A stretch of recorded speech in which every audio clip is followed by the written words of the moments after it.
Sandiwara Radio, Saur Sepuh dalam kisah Pesanggerahan Keramat.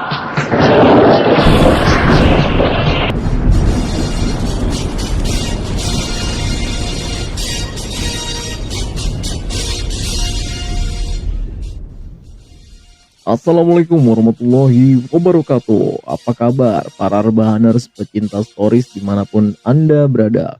Welcome back to Topan Aspi Channel. Channel yang selalu menghibur dan dapat menambah wawasan antum sekalian seputar sejarah, kisah nyata, dan legenda. Guys, pada kesempatan kali ini kita akan membahas seorang tokoh yang sangat terkenal di Indonesia karena film layar lebarnya yang sangat keren. Siapa lagi kalau bukan Brahma Kumbara Raja Madangkara. Kalian pasti penasaran, sosok ini nyata atau hanya mitos belaka? Yuk langsung aja sama-sama kita telusuri. Kencengin volume, siapin nipok hitam, kunci pintu dan jendela, and stay here. This is Topan Aspi Story.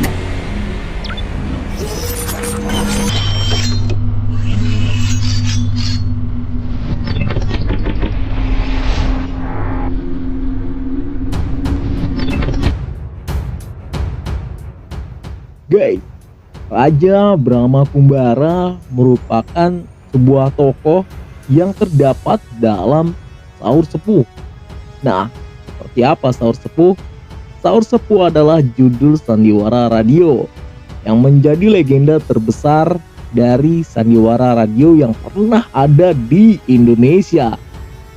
Saur Sepuh merupakan karya asli dari Niki Kosasih almarhum yang bercerita tentang perjalanan seorang pendekar sakti bernama Brahma Kumbara yang kelak menjadi raja di salah satu kerajaan di wilayah selatan bernama Madangkara.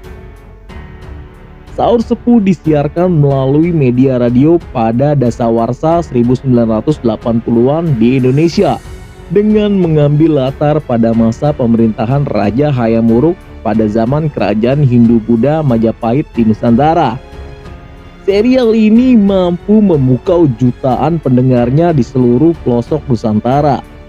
Gue juga dulu sempat ngerasain guys, bokap gue demen banget dengerin sandiwara radio. Bahkan gue tuh merasa berada di situasi itu guys. Hebatnya sandiwara radio kayak gitu ya. Hampir di tiap jam tertentu masyarakat dengan seksama mendengarkan serial ini. Pada saat itu, radio adalah satu-satunya media hiburan rakyat yang masih langka. Sehingga untuk mendengarkannya mesti secara beramai-ramai ke rumah tetangga yang memiliki radio. Ih, seru banget ya. Dengerin sandiwara radio bareng-bareng tuh kayak apa ya? Perusahaan farmasi Kalbe Farma sebagai produsen obat-obatan ternama menjadi mitra utama dari serial ini. Dengan durasi 30 menit dipotong iklan produk obat-obatan. Oh iya bener-bener. Serial ini mampu menghipnosis para pendengarnya untuk berhenti beraktivitas dan berkonsentrasi untuk mendengarkannya guys.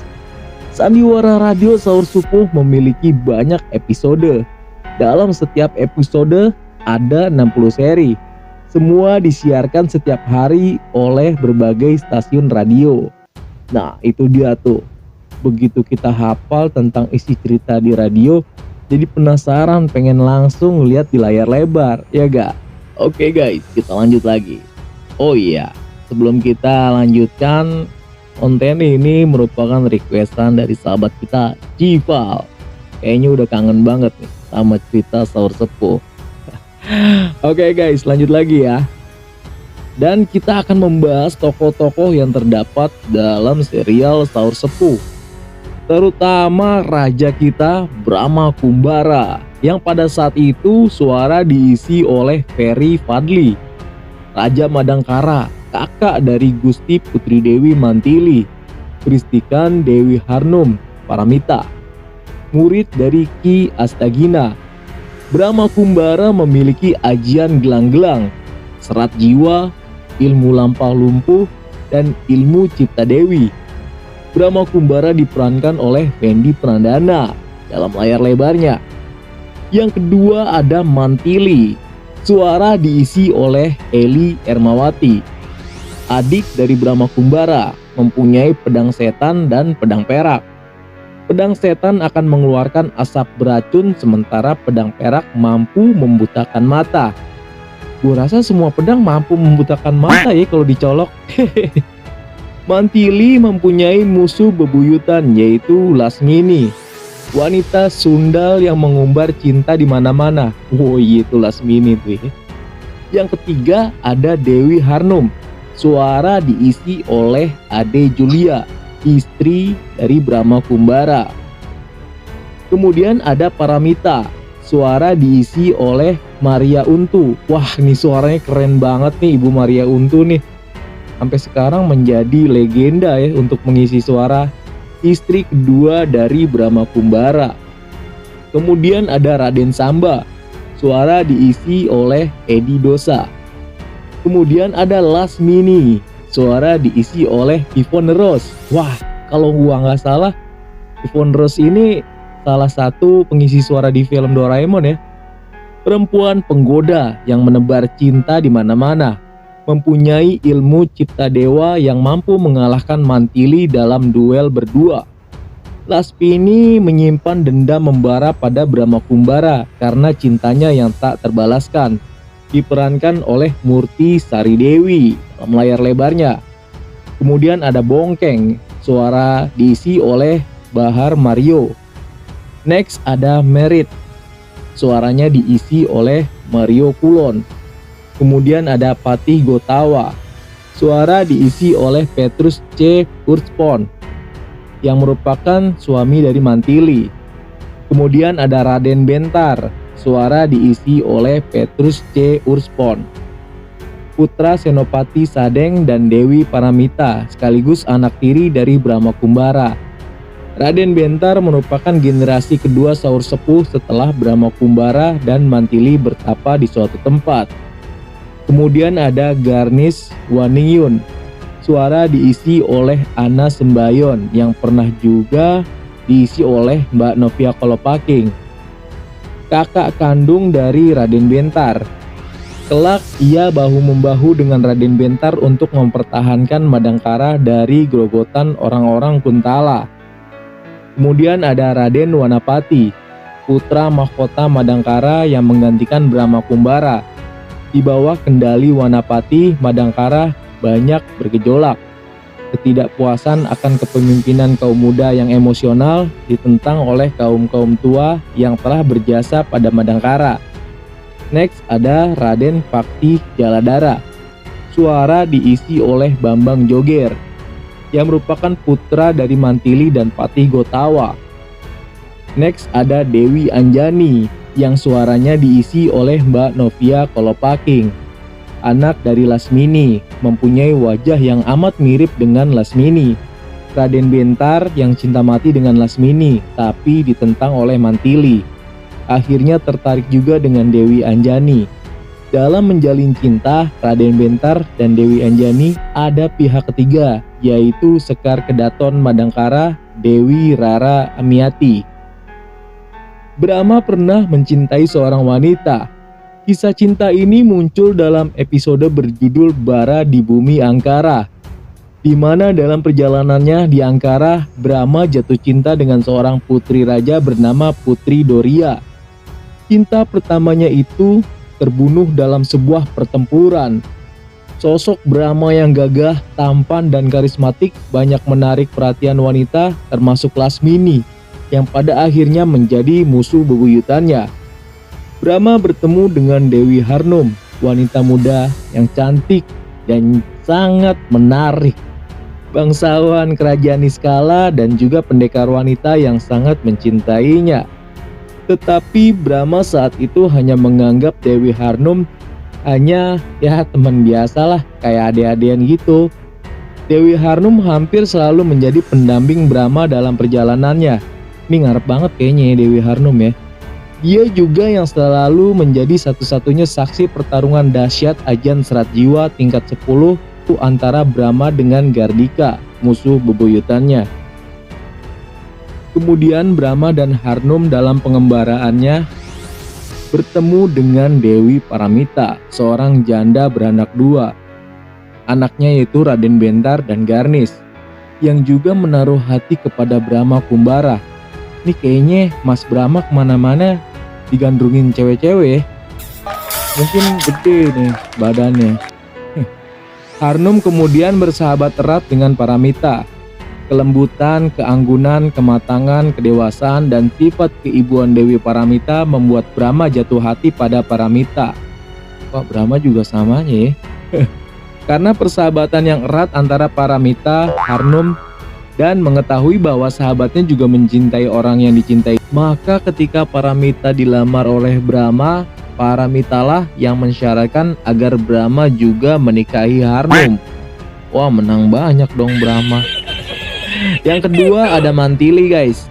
Sebenarnya cinta sejati Mantili adalah Raden Samba.